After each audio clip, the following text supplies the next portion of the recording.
پڑھو بسم اللہ الرحمن الرحیم بسم اللہ الرحمن الرحیم صلی اللہ تعالی علیہ وسلم۔ اللہ تعالیٰ علیہ وسلم۔ گزشتہ سبق میں انہوں نے بتایا تھا کہ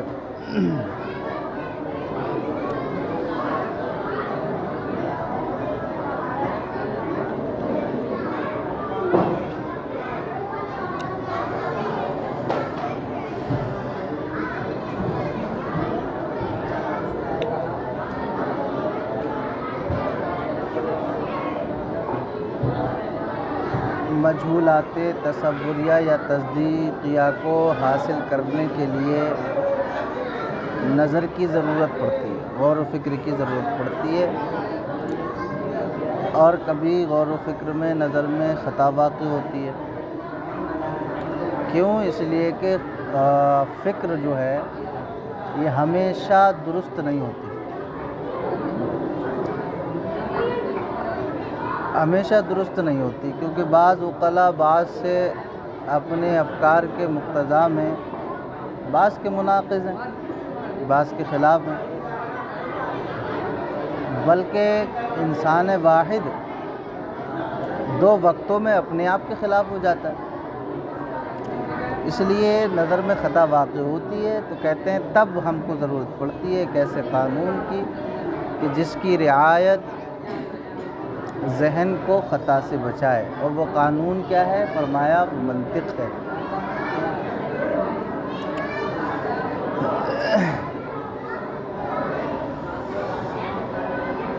پھر انہوں نے آگے بتایا تھا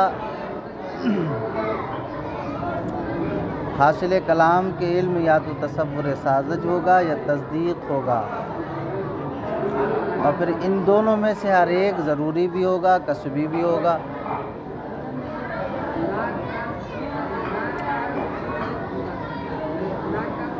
پھر بتایا انہوں نے بیان حاجت پر شروع فی العلم کے موقوف ہونے کی وجہ کیا ہے؟ بتایا انہوں نے کہ اگر علم کی غرض اور علم کا ثمرہ اگر کوئی نہیں جانے گا تو اس کی طلب عبث ہوگی۔ اگر کسی نے علم کی غرض ہی نہیں جانی کہ بھئی کس مقصد سے اس علم کو لایا گیا ہے، اس کی غرض کیا ہے، اگر یہی نہیں جانی، اس کا ثمرہ نہیں جانا، تو علم کی طلب کرنا کیا ہوگا؟ بیکار ہوگا۔ اور شروع فی العلم کا تعریف علم پر موقوف ہونے کی وجہ کیا ہے؟ فرماتے ہیں اگر اس علم کا متصور اولا نہ ہوا تو پھر وہ شخص اس کی طلب میں بصیرت پر بھی نہیں ہوگا۔ جب تک علم کا تصور نہیں ہوگا، جب تک آدمی اس کی مکمل بصیرت کے ساتھ علم حاصل نہیں کر سکتا۔ اب یہاں سے یہ وضاحت کر رہے ہیں قانون کی۔ فرماتے ہیں قولہ قانون، ماتن کا قول قانون، اس سے مراد کیا ہے؟ کہتے ہیں ہوا امر کلی ینطبق علی جمیع جزئیاتہ لیتعرف منہ احکام جزئیات موضوعہ۔ فرماتے ہیں قانون وہ امر کلی ہے، ینطبق جو منطبق ہوتا ہے، علی جمیع جزئیاتہ اپنے تمام جزئیات پر۔ قانون ایسا امر کلی ہے جو اپنے تمام جزئیات پر منطبق ہوتا ہے۔ لیتعرف منہ احکام جزئیاتی موضوعہ، تاکہ اس سے اس کے موضوع کے جزئیات کے احکام پہچان لیے جائیں، تاکہ اس سے اس کے موضوع کے جزئیات کے احکام پہچان لیے جائیں، کیونکہ یہ اپنے تمام جزئیات پر منطبق ہوتا ہے۔ تو جب تمام جزئیات پر منطبق ہوگا تو اب اس کے موضوع کے جزئیات کے احکام پہچان لیے جائیں گے۔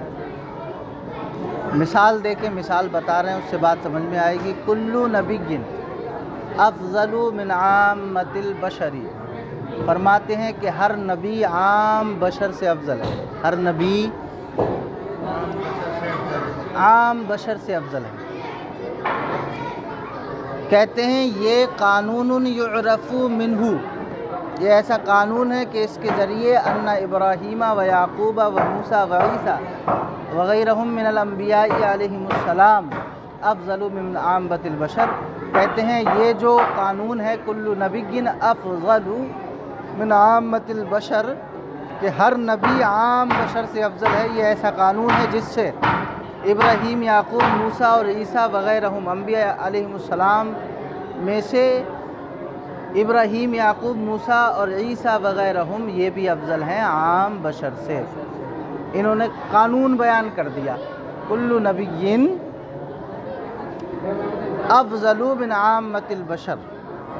تو کل نبی یہ موضوع ہے، قانون ہے، یہ موضوع ہے. اب اس کے جتنے جزیات ہیں یہ تمام اپنے جزیات پر منطبق ہوگا. اس کے جزیات کیا ہیں کل نبی کے؟ حضرت موسیٰ، عیسیٰ، یعقوب، ابراہیم، اسماعیل، نوح، جتنے بھی انبیاء کرام ہیں سب اس کے کیا ہیں؟ جزیات ہیں. تو یہ ہر نبی پر منطبق ہوگا، ہر جزیت، ہاں ہر نبی کے احکام معلوم ہے.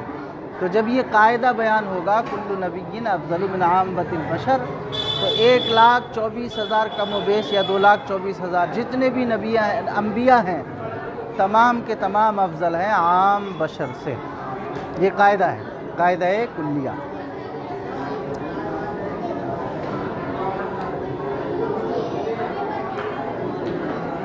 جیسے آپ نے پڑھا ہوگا نحو کا ایک قاعدہ ہے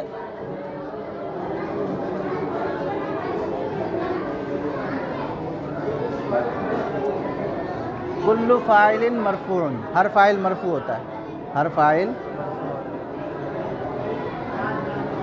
تو یہ کل فاعل یہ موضوع ہے، کیا ہے؟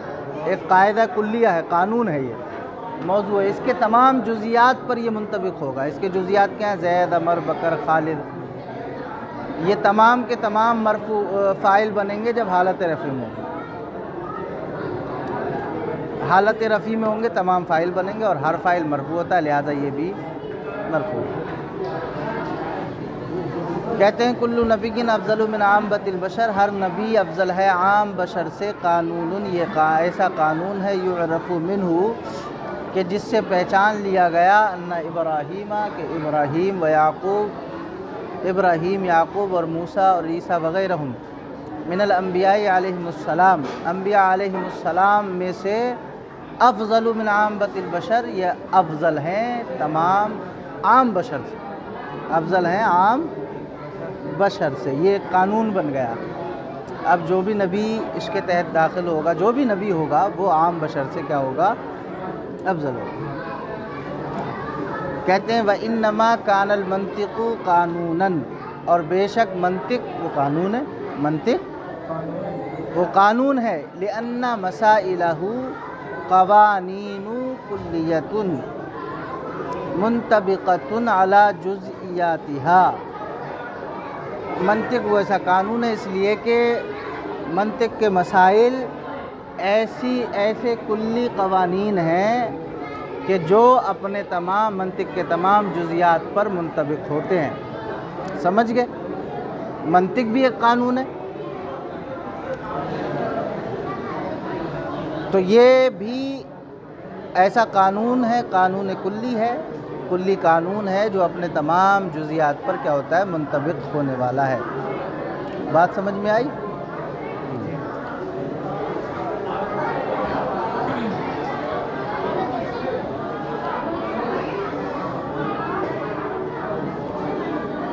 جیسے ہم نے مثال دی نحو کا قاعدہ ہے کل فاعل مرفوع، ہر فاعل مرفوع ہوتا ہے. اب جتنے فاعل آئیں گے زید، عمر، بکر، خالد، جتنے بھی آئیں گے سب کیا ہوں گے؟ مرفوع ہوں گے. تو کل فاعل یہ ہے موضوع، اور زید، عمر، بکر یہ اس کی جزیات ہیں. کیا ہے؟ جزیات ہیں. تو قانون جو ہے اپنے تمام جزیات پر منطبق ہوتا ہے.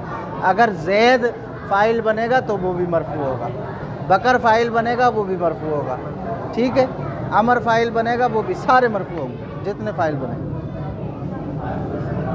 کہتے ہیں وَإِنَّمَا كَانَ الْمَنْطِقُ قَانُونًا، اور بے شک منطق ایسا قانون ہے لِأَنَّ مَسَائِلَهُ، اس لیے کہ منطق کے مسائل قوانین کلیۃ السلام قوانین کلیتن منطبقتن علی جزئیاتہا، اس لیے کہ اس کے مسائل ایسے کلی قوانین ہیں جو اس کے تمام جزیات پر منطبق ہوتے ہیں۔ سمجھ میں آئی بات؟ قولہ موضوعہ، ماتن کا قول موضوعہ، ای موضوع المنطق یعنی منطق کا موضوع۔ اب یہاں سے منطق کے موضوع کے بارے میں بتا رہے ہیں، منطق کا موضوع کیا ہے۔ کہتے ہیں ای موضوع المنطق یعنی منطق کا موضوع المعلوم التصوری والتصدیقی، منطق کا موضوع کیا ہے؟ معلوم تصوری اور تصدیقی ہیں، معلوم تصوری اور تصدیقی ہیں۔ اعلم ان موضوع کل علم ما یبحث فیہ عن عوارضہ الذاتیہ، کہتے تم جان لو ہر علم کا موضوع ما یبحث فیہ عن عوارض الذاتیہ، ہر علم کا موضوع وہ ہوتا ہے کہ جس میں اس کے عوارض ذاتیہ سے بحث کی جاتی ہے۔ ہر علم کا موضوع وہ ہوتا ہے جس میں اس کے عوارض ذاتیہ سے بحث کی جاتی ہے۔ عوارض ذاتیہ کسے کہتے ہیں؟ عوارض یا عارضۃ کی جمع ہے، عرض کہتے ہیں جو شے کو بالذات لاحق ہو، شے کو آگے تعریف کر رہے ہیں عرض ذاتی کا، جو شے کو لاحق ہو بالذات۔ پہلے اسے سمجھے کہ ہر علم کا موضوع وہ ہوتا ہے جس میں اس کے عوارض ذاتیہ سے بحث کی جاتی ہے۔ کہہ رہے ہیں والعرض الذاتی، عرض ذاتی کو پہلے سمجھیں گے پھر ہم اس عبارت کو سمجھائیں گے۔ والعرض الذاتی، عرض ذاتی ما یلحق الشیء لذاتہ، عرض ذاتی وہ ہے جو شے کو بالذات لاحق ہو، کالتعجب جیسے تعجب، اللاحق لذات الانسان جو ذات انسان کو لاحق ہے۔ تعجب ذات انسان کو کیا ہے؟ لاحق ہے، بالذات لاحق ہوتا ہے تعجب، کسی کے ذریعے سے نہیں ہوتا۔ ہم نے کچھ دیکھ لیا تعجب ہو گیا، کوئی چیز پسند آ گئی متعجب ہو گیا، ہے نہیں؟ تو یہ بالذات لاحق ہوتا ہے انسان۔ او لجزئہ المساوی، یا جزء مساوی کی وجہ سے لاحق ہوتا ہے، کالتکلمی جیسے تکلم کرنا، العارض یہ تکلم عارض ہے، ایسا عارض ہے للانسانی انسان کا عارض ہے یہ، بواسطۃ جزئہ اور وہ اس کے جز کے واسطے سے ہے۔ تکلم کرنا انسان کا عرض ہے، تکلم کرنا کیا ہے انسان کا، اور یہ جز کے واسطے سے ہے۔ انسان کا جز کیا ہے؟ دو جز ہیں انسان کے، ایک حیوان ایک ناطق، تو تکلم ناطق جو جز ہے انسان کا اس کے واسطے سے یہ تکلم عارض ہے۔ تو کیا کہتے ہیں؟ یا تو ایسے جز کے واسطے سے ہو جو جز کیا ہو؟ مساوی ہو۔ تو انسان کے دو جز ہیں، ایک ناطق ایک حیوان، اور دونوں برابر ہیں، سمجھ رہے ہیں؟ مساوی ہے۔ کہتے ہیں کہ تکلم جیسے تکلم یہ انسان کو عارض ہے اپنے جز کے واسطے سے، اور وہ جز کیا ہے؟ وہ ناطق، اور وہ ناطق کہتے ہیں بولنے والے کو، اسی سے بنا تکلم، سمجھ گئے؟ او لامر خارج مساو لہ، یا ایسے امر خارج کی وجہ سے لاحق ہو جو امر خارج اس کو مساوی ہو، کالضحک جیسے ضحک ہنسنا، العارض للانسان یہ انسان کو عارض ہے، بواسطۃ انہ اس واسطے سے، انہ متعجب کہ انسان متعجب ہوا۔ انسان کیوں ہنستا ہے؟ جب متعجب ہوتا ہے تب ہنستا ہے، تو یہ متعجب ہونا یہ امر خارج ہے، سمجھ رہے؟ اس کے واسطے سے ضحک لاحق ہوا، اس کے واسطے سے متعجب کے واسطے سے ضحک لاحق، تو یہ امر خارج کے واسطے سے لاحق ہوتا ہے، ایسے امر خارج کے واسطے سے جو اس کے مساوی ہے۔ سمجھ گئے؟ عرض کسے کہتے ہیں؟ وہ جو انسان کو بالذات لاحق ہے، جیسے تعجب بالذات لاحق ہوتا ہے، کسی کے واسطے سے تعجب نہیں ہوتا، بالذات ہوتا ہے۔ کوئی چیز ہم نے دیکھ لی تعجب میں پڑ گئے، یا جز کے واسطے سے، جز مساوی کے واسطے سے تکلم، یہ انسان کا عارض تو ہے لیکن جز کے واسطے سے، انسان کے دو جز ہیں حیوان اور ناطق، تو ناطق کے واسطے سے تکلم ہے، تو یہ بھی عارض ہے لیکن جز کے واسطے، یا امر خارج کے واسطے سے ہو جو مساوی ہے، ایسے امر خارج کے جو مساوی ہے، جیسے ضحک، یہ انسان کو انسان ہنستا ہے نا، لاحق ہوتا ہے یہ، لیکن کس کے واسطے سے؟ انسان کا عارض تو ہے ہی ہے، لیکن متعجب کے واسطے سے، متعجب کے واسطے سے۔ انسان جب متعجب ہوگا تب وہ ہنسے گا، تو یہ امر خارج ہے متعجب ہونا، اس کے واسطے سے پھر انسان کو ضحک لاحق۔ تعجب کا کیا مطلب؟ تعجب میں پڑ گئے، تعجب میں پڑ جانا، حیرت میں پڑ جانا۔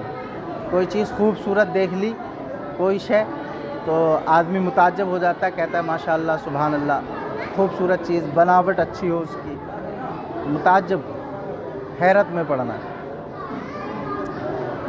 انہوں نے فرمایا کہ ہر علم کا موضوع وہ ہوتا ہے کہ جس میں اس کے عوارض ذاتیہ سے بحث کی جاتی ہے۔ دیکھو، علم منطق میں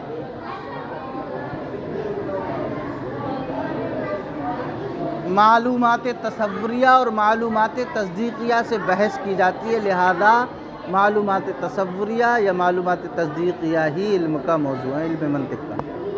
علم نحو میں کلمہ اور کلام سے بحث کی جاتی ہے، لہذا علم نحو کا موضوع کلمہ اور کلام ہوگا۔ سمجھ رہے ہیں؟